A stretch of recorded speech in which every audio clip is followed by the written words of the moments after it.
Okay. There we go. There we go. Okay, Lions fans, we are live. Coming to y'all after a heartbreaking NFC championship loss to the San Francisco 49ers. Let's talk about it.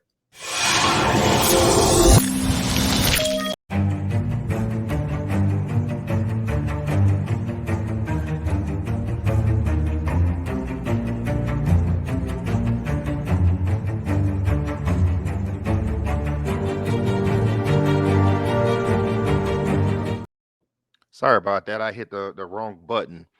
Let's get our calls out the way first. As you see on the screen, you see our TikTok. Go over there and follow us if you will. And we are live right now on YouTube and on Twitter/X. If you see it on the screen right there, if you haven't already, go ahead and hit that follow and give us a like. Son, we came up short 34-31, a heartbreaking second half. There's fingers pointing all over the place, but you and I are going to break it down piece by piece. Let's start first with the. We usually start with defense. Let's start with the offense. What were the pros and cons with the offense yesterday? Well, for a while, I mean, and I'm not trying to toot our own horn, but I mean, they literally did what we said they needed to do. I can't see the stats. Montgomery, I don't really even need to see the stats to know. I mean, well, how many rush yards did Montgomery have? Oh, sorry. Let me get those stats up. And it's He fine. I mean, we can't. had We already know they had a well over 100 yards. Montgomery, 93, yeah, 93 on Montgomery had 15. a great game rushing. Gibbs had a great game rushing at pretty much all game. I even in the second half it shut down a little bit, but no, for the most part they had a great game rushing. I don't care what you guys say. Jared Goff's a game manager, and he did game manager things. That's what we needed him to do. That's fine. That's cool. At least in the first half, that's what he did. Um, and then they just like what I expected, because Jacob, Jacob, that's one of our friends, or one of my friends. He made a good point. He was like, "Man, we just had a you kind of always had that nagging feeling in your mind that they're going to mess up somehow," and they did. I knew they weren't going to do good in the third quarter because the Lions didn't make any adjustments, and they never do good in the third quarter. They did terrible in the third quarter, but I'm sure we'll talk more about it. The offense did terrible, other than the first half. So that's all I have to say. I don't really blame the defense, but we'll talk about that later. Okay. Yeah, I agree. A lot of people, not only people I work with, because we talked about it today at work like crazy, but people even on Twitter, a lot of people was saying that it's all on Ben Johnson. That Ben Johnson, they call him conservative Ben Johnson. A lot of people have been saying that when it comes to the third quarter, Ben Johnson is the best play caller in the NFL in the first half. But some reason in the second half, his play calling seems to always dip. Uh, this is what I saw with the offense. I saw drops. I saw that Gibbs fumble, which was huge, which also helped change the momentum right after that crazy off the face mask catch that Brandon Ayuk caught. That's really what I think happened. Let's start. We can just break down the whole offense. I know a lot of people don't like it when we say that Jared Goff is a game manager, but I don't understand what's wrong with that. I mean, Trent Dilfer was a game manager when the Tampa Bay Buccaneers won the Super Bowl in the early 2000s. Everybody said it. I'm sorry, not the Buccaneers. I meant the Ravens. Everybody said that it was the defense that won that championship, and Trent Dilfer was that type of a quarterback. He was a game manager. Trent Dilfer wasn't asked to get out there and win the game. He was asked to get out there and manage the game. That's what Jared Goff is. And the reason why I agree with that is because he's not Patrick Mahomes. He's not a guy who can literally put the offense on his back, and that's fine. But he can't put the offense on his back and say, hey, I'm going to win us this game. Right. Granted, Jared Goff did have a good game statistically. If you look at his stats, no interceptions. Yeah. He didn't turn the ball over. But for those who say you guys are tripping, Jared Goff, led the team down the field, it's true. But I think they must have forgot that over the head throw he did to Gibbs on that out route. I think they forgot when he didn't catch the ball on the flea flicker clean. If he'd have caught it clean and got his hands on the laces, St. Brown was open on that flea flicker. I guess they forgot that Gibbs was wide open in the end zone and Jared Goff overthrew him badly. And honestly, I don't care. That wasn't a good ball to J-Mo. They're blaming J-Mo. That wasn't a good ball to me. But whatever. Right. So I think that people are forgetting that. And as far the running backs go, I thought the running backs were fine. What happened with Gibbs and Goff on the handoff, who knows? One of them turned the wrong way. We don't know who it was. It was I garbage. thought the offensive line held up. I'm going to give the offensive line credit. I thought they held up against that pass rush. Nick Bosa did get through a couple of times, but it seems that Penny Sewell, unfortunately, they did the same thing twice where Bosa would hit Sue's outside shoulder, but then they brought, I think it was Greenlaw, they hit the inside. So unfortunately, Penny Sue has to fall off of one of those guys. So that's how Bosa got back there so clean. And I thought the receivers, with the exception of Josh Reynolds, did a good job. I thought Amon St. Brown was on it. J-Mo was on it. Josh Reynolds was the only exception there. Let's move on to the defense. What were the pros and cons with the defense? Um, I guess the only pro, like I said, they did what we needed. They didn't let, well, man, I almost want to say they did make him uncomfortable, but he turned into Lamar Jackson, though. So did they really make him that uncomfortable? But I would say for the most part, they did what George Kittle was pretty much shut down that whole game, right? They You almost did what we said, bro. We said we need them. It's fine if Christian McCaffrey goes off. Okay, maybe Brendan, you can go off a little bit, but you got to shut off one guy. Christian McCaffrey didn't really have a crazy game, right? I wouldn't say I wouldn't say he had a crazy game, but they did do a good job shutting Kittle down. Kittle was not a factor. I'm I son is mean, trash. Sorry. hold on. I don't remember where he finished. I mean, he did have 90 yards. I mean, but he averaged 20 carries. 4.5. He had 4.5 a carry. He did have those two touchdowns. He four for 42 on receptions. I mean, he had a good game. I won't say Christian McCaffrey had a terrible game. Yeah, I would say we contained him, kind of. But yeah, let me keep going. So Cam Sun's terrible. He's not a number one receiver. He's not a number one corner. He's a number two. He got pushed around because what did he say? Josh Reynolds and thank you, bro. Gotables. Did you see that comment? Josh Reynolds and Yes, I Buller just cost us the game. I'm gonna speak on that. What the heck? I don't care if it's a hard catch, bro. Catch the ball. Like it's the like. What do we say? SOL, same old Lions, bro. That was literally the same old Lions in that game in the second half. That reminded me of a few years ago. Those crazy stuff. Dude, it hit him right in the hands. hit him in I the know hands. it's a hard catch, but Jalen Ramsey's catching that. Patrick Surtain's catching that. Devon Witherspoon's catching that. Sauce Gardner's catching that.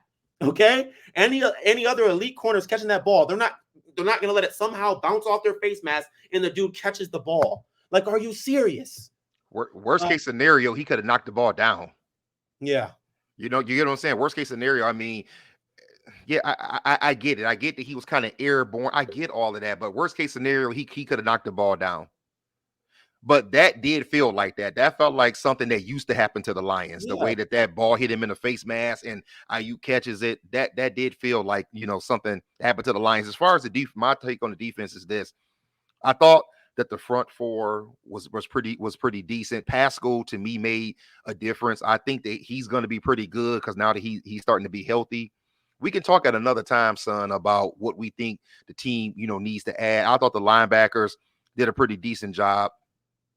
I thought that Aaron Glenn, people have been getting Aaron Glenn mess all season, but I think that Aaron Glenn is actually not as bad a defensive coordinator as people have been trying to make him out to be all season. Damn, the I corners think the are issue, terrible. I think the issue is the corners. Yeah. And people who know football a lot better than, but not a lot better than me, they make it very clear that Aaron Glenn wants to play man coverage. People forget Aaron Glenn played in the NFL. He was a DB himself, but he doesn't have the corners where he can actually press and play man like that. And the corners cost us. I hate to say this, but Cam Sutton fell off. He Yeah. did so good most of the season, but the last few weeks, starting with that Dallas game, he fell off. Yeah. I Was mean, it that game he before Justin Jefferson put 300 on him? yes, he stays stumbling. He stays stumbling whenever someone runs an Being out pushed route. to the ground? Dude, are you serious? You're a grown man. Yeah, Like, he stays stumbling, and we know the needs. We know that our boys got to get out there and get a lockdown corner. But like I said, that's another take for another day. Let's talk about the coaching staff. What was your thoughts on the coaching staff, pros and cons? it was terrible. I give him a D.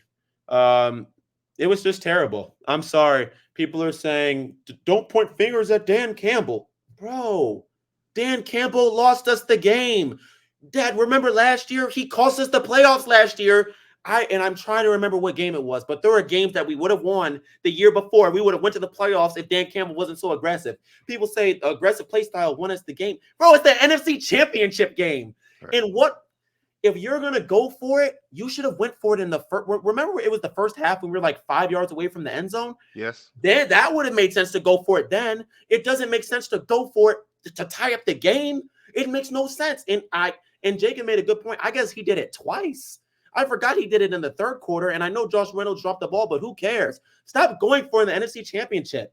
That's like if you told me, Yamar, there's $50 million on this game, on a Madden game. There's no, that's a video game. There's no chance I do something that stupid. And it's not, Dan Campbell had a quote where he said, oh, it's easy in hindsight. No, it's obvious. I literally texted Jacob and texted you and said, man, I hope he takes the field goal here. Yeah, I Because if remember he that. would have, people are saying you guys would have lost anyways. No, you guys are making up a hypothetical. For all Right. we know, we could have got a 3-and-out and stopped them. And even if they would have scored, if you guys want to do that, Jameson Williams scored a touchdown and the game would have been tied up. To make it even worse, when we were driving down the field on third down, this fool Dan Campbell caught a run play out of a non-heavy package, trying to be cute. Bro, you might as well just throw the ball so the clock can stop. It doesn't make any sense. It was terrible play calling. And the truth is, players can drop balls. The coach lost the game for us. That's what it was. I'm sorry. I got to be honest. It was Dan Campbell. That's why we lost the game, you guys. I'm sorry. That's just how I feel. At least if we could have saved that timeout, we would have had a chance to I'm sure Christian McCaffrey would have got a first down, but at least we would have had a chance to stop the 49ers. So no, I completely blame Dan Campbell. I really love Dan Campbell, but it was idiotic play calling. It was stupid play calling by him and Ben Johnson. It was just silly. I just don't understand. I don't. Yeah. Yeah. I have to be, I have to be completely honest. I'm very conflicted. We just looking at some. I just got some. I just have some highlights up right here. I'm very conflicted on the coaching. I understand why Coach went for it on that first fourth down. It was actually a good play call. Reynolds just dropped the ball, but that one in the third quarter, I would have liked to seen Coach go for the field goal. Yes, I'm not gonna say it was a It gimme. was in the fourth quarter. Or The was it the second fourth? one. The Okay. second one we went for it was in the fourth quarter with 7 minutes left in the game. Mm, It was 7 minutes left in the game. The second gotcha. one. Yeah. Yeah, I would have liked this. I would have liked to have seen Coach at least attempt a field goal. I don't think anybody would have been upset if Badger would have missed it because that field goal would have put us up 27-24. And the truth is that you don't know what's going to happen after that. What it does is, in my opinion, is it quiets the crowd down. The crowd was already starting to get into it. You felt the momentum swing. That would have taken the crowd out of the game a little bit. As for AG, I'm not going to really blame AG. I think that the defense played pretty well. I mean, against a top 5 team in the NFL, I thought the defense played, pretty well with the exception of the corners. Ben Johnson, though, I will put some blame on because I felt that, like he always does, he got very conservative in the second half. What happened to those end rounds? What happened to those quick screens? It seemed like we kind of went away from that in the second, and we always do it. We did it against who was that earlier in the year who we were up on big, and then I can't even remember now, y'all. It was a game. What game was that where we had like 21 points in the first half, and then the team began to come back in the second half because we began to get kind of conservative. But I mean, that just kind of is what it is. The offense and the defense, will get better. Like I said, we won't dig because you and I will be doing shows in the off season. We will talk more about what we think the team needs going forward. But right now, son, what was your final thoughts? I would say. I mean, I don't have a whole lot more. It was a tough one, man. What was your final thoughts on the game? Honestly, in my opinion, it was just a terrible game, man. I'm sorry. I just can't be one of those guys that say, "Well, it was a great season. We made it there." Dude, we Right, were dominating them and they imploded. That's like they right. lost in the literal worst possible way you could lose a game. They should be in the Super Bowl right now playing a close game with the Chiefs, but instead we have to watch the Niners and the Chiefs. And like Dan Campbell said, it's going to be, I don't know if you saw the press conference. I barely even watched it. I only saw it because it was on Twitter because I didn't want to hear what he had to say. but it's going to be twice as hard to make it next year. The conference is going to be good. The Yes, it schedule, is. the schedule is pretty tough, actually. It's harder than what you guys think. I'm not going to lie. I was looking at the schedule. For all we know, the Packers could go 13-4 and win the conference next year. The Vikings are going to be pretty decent, and the Bears might be good. Or I don't know if the Vikings are going to be decent, but the Bears are probably going to be decent. The Packers are going to be good. They basically have the third coming of Brett Favre or the second coming of Aaron Rodgers, whatever you Yeah. want to say. Mhm. And I don't know. I'm still in shock and just disappointed. I really don't know what to say. And I'm sorry, guys. Jared Goff isn't worth $50 million. So will you guys stop talking about that on Twitter? Like, where are you guys getting that he's worth $50 million? He's the guy who there's like trends with him. He does this all the time. He overthrows players all the time. It's not like he just did it today. But whatever. I mean, at $50 million, he'd be one of the higher paid quarterbacks in the league, right? I would think so. I think that I think the Jared Goff thing, son, is this. I just got to be honest. No, I don't think Jared Goff is worth $50 million. But the truth is, what are we gonna do? I mean, Exactly. That's what we talked about 2 years Hendon ago. Hooker is not ready, not that I know of. And what are they going to do? They're going to go out and get somebody. You're not going to trade for a top quarterback. What are we going to do? We're going to draft a quarterback in the second, or another quarterback in the second or third round, and hope that he pans out. Listen. One guy on Twitter said, I wish I can remember who it was so I can give him credit. But I remember a guy said on Twitter about a month ago. He said, "People, you guys don't realize that Jared Goff was always the plan. That was Brad Holmes' guy from the beginning. Right. It was Jared Goff or nothing. If Jared Goff doesn't come through for us, the Lions are not going to be a winner. We're not going to get a better quarterback. So we're going to have to ride this thing out with Jared Goff and just hope that he becomes more clutch and more accurate. I mean, that's just what is going to be pretty much. Yeah. But And I don't think it's gonna happen. But I, I guess we'll see. I want to touch on the division real quick because I was telling one of my coworkers this earlier. Yes, the NFC North is going to be one of the best divisions next year. It's going to be us against the Packers fighting for the division. The Bears are going to be better, and the Vikings, if Kirk Cousins comes back healthy, they're going to be better than they were this year. The division is going to be tough, and for all of those, well, hey, you never know about next year. They need to understand a couple things if you've been watching football long enough. That's the same thing that the Dolphins said back in 85, Dan Marino's second year. They said they went to the Super Bowl, they lost, and they said, we got this young quarterback, we'll be back. You want to know something? Dolphins never made it back to the Super Bowl. Look at the Bengals. And Where with are the Bengals right now? exactly. So that, well, next year, people, you don't know what's going to be next year. This was we needed to go forward this year. But there is some light that I'm going to shed. And this is what I honestly think, son. I told someone this earlier. The Lions can be a dynasty. And I believe it. Not because I'm a Lions fan, but I believe it. We can be the next Kansas City Chiefs or 1980s, 90s San Francisco 49ers or Dallas Cowboys in the 90s. We can be a dynasty. And what I mean is that we could be that team that goes to 4 Super Bowls in 6 years like the Chiefs are about to do because we have a young nucleus. It's just that we just have to get a few more dogs, a few more good pieces. And I think that we can be the dynasty. And to me, son, that's the positive. I don't think that we're done now. Another thing I want to say another piece of history is some of you may or may not know is that in 1991, when we had that great season, we went 12-4, went to the NFC Championship game. Some people probably don't realize this. We didn't even make the playoffs the next year in 92. The Lions did not make the playoffs in 92 at the Guys, championship game. I'm telling y'all, man, I Same don't have team. Jared Goff could easily have a terrible season next year. I hope he doesn't. He But could. And that's the thing. Jared Goff, he could have another good season and he could almost get us back there, or he could have a terrible season. He could be that guy that the Rams was so ready to give up on when they traded for Matthew Stafford. The truth is this: it's really going to come down to a lot of it's going to come down to Jared Goff, and Jared Goff did a good job of not making a lot of mistakes, but he's just like right there, like he threw a dime right there. He just doesn't do that enough. We need that Jared Goff right there for the whole season. We need a guy who doesn't overthrow or underthrow guys. The guy that doesn't get jittery when the pocket breaks down. And we need what Brock Purdy gave us. We need a guy who's not scared to run out of that pocket. Brock Purdy is not a running quarterback, but yet and still, you see what he did to us in the second half. yeah. Every time the pocket broke down, he jetted up out of there, looking like Steve Young. I'm sorry, but I'm going for it there. I just don't understand. Man. Yeah. Yeah. you know. So that's our thoughts, Lions fans. Thanks some of you for joining us, the Goatables. Hey man, thank you for the comment. I really appreciate it. We are doing this thing now where when we do our show, we're gonna go live on Twitter, X, whatever, and YouTube and try to do it that way. So we do appreciate the comment. That's good looking out. But we want to give our thoughts on the Lions fans. You know what? It was a good season. No, I'm not satisfied. I'm not one of these fans that's satisfied that it was a good season. I'm just saying that it was a good season. And I believe Yes. that Brad Holmes and Dan Campbell are the right people for the job.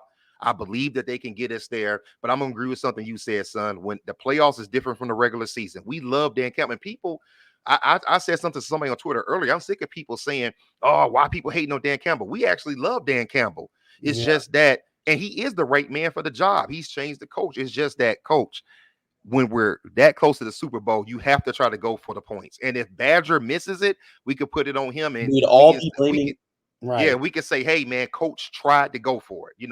But then then there's the people who say that's who your coach is. He goes for it on 4th and 2 because he believes in his team. That's fine. But you have to play chess sometimes. You can't play checkers the whole season. At some point, you have to play chess and say, you know what? Let's go for these three. If we get it, that's points on the board. It takes the crowd out of it. But whatever. We can't replay the game, right? Game's over. And now, like you said, we have to watch the 49ers and the Chiefs next week in the Super Bowl. Did we forget anything, son? Uh, uh, I mean, no. I mean, we'll talk about this more in the offseason. The only thing I gotta say is, Lions, don't be cute. We need a defensive lineman and a cornerback. It's that simple. Do not try to be cute and get an offensive lineman or something. It's that easy. It's that easy. That's what we need. A defensive lineman and a corner. That's what we need. Okay? Like, wouldn't you agree with that? I would say we have 4 picks in the first 2 rounds or 3 rounds, son. I honestly think that the picks have to go like this is my opinion. I think the picks have to be corner, edge, guard, corner. That's what I think. Because Yeah. I do think we need you and I gonna talk about that more. I still think we need a right guard. We need a dog, young right guard because Okay. the right guard spot has been a merry-go-round all season. But that's what I think, son. Just like that. Corner, edge, guard, corner. That's what I think. Yeah. I meant corner, edge, guard, corner. That's what I meant to say. So Yeah. I agree with you on that. But we have time. We're gonna talk about what we need going forward. But anyway, we like to try to keep this under 25 minutes. So we almost there. It was a tough one, Lions fans, but I believe that we're going in the right direction. It just stings because we were that close. Unlike the 91 team wasn't this close because that Redskins team was very dominant. It wasn't even close.